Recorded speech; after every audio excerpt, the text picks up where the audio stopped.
This week I had a friend, very old friend, that called me and wanted to know what would I stock if I was just starting to stock a pantry.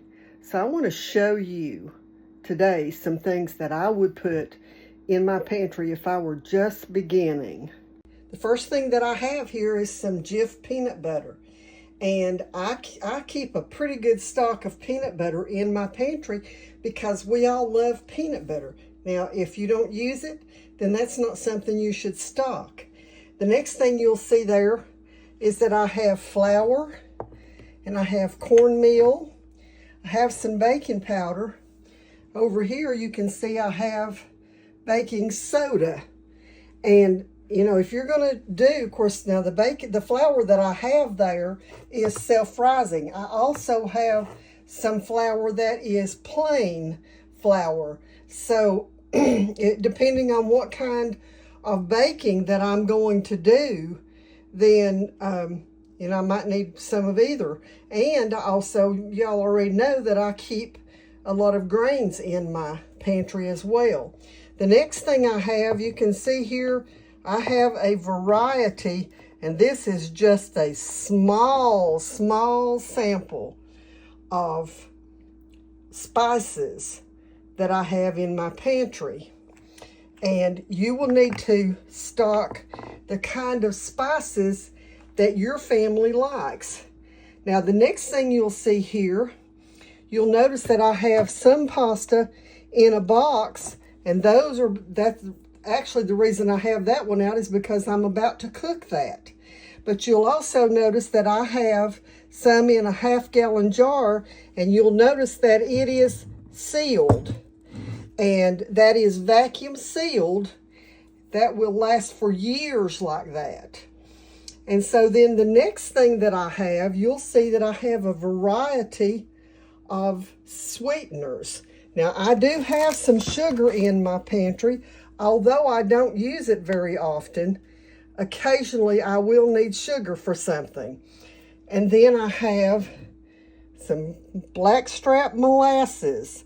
And the reason that I keep molasses on hand is because if you ever need brown sugar and run out of brown sugar, I have been in the middle of a recipe and realized I was out of brown sugar, I can mix some plain sugar with some molasses and have brown sugar. The next thing you'll see is that I have stevia. And the reason I have stevia is because that's what I use as my personal sweetener.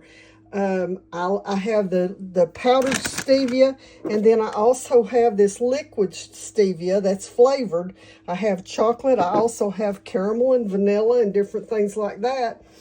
And those are wonderful things to have on hand in your pantry. Now, I've already shown you the baking soda. And, of course, you know, I may do a video on this at some point, that baking soda is not just for baking. You can do so many things with baking soda. But the other thing that I have here, you will see, I have canning salt, kosher salt, that's table salt, and then I also have iodized salt. Now, that's, you know, might seem like a lot of different kinds of salt, but there's a purpose for each kind. First of all, we all need some iodine in our bodies. I don't use much iodized salt, but occasionally I do use a little bit of iodized salt. The kosher salt, I put in my little grinder, salt grinder, and use that for my cooking. And then I use the canning and pickling salt, obviously, for my canning processes. You don't ever want to use this kind of salt in canning. The iodine in the salt will make your canning, the food and the liquid in your canning will look cloudy if you do that. So these are just a few things that if I were just starting a pantry, a few things that I would put in my pantry initially.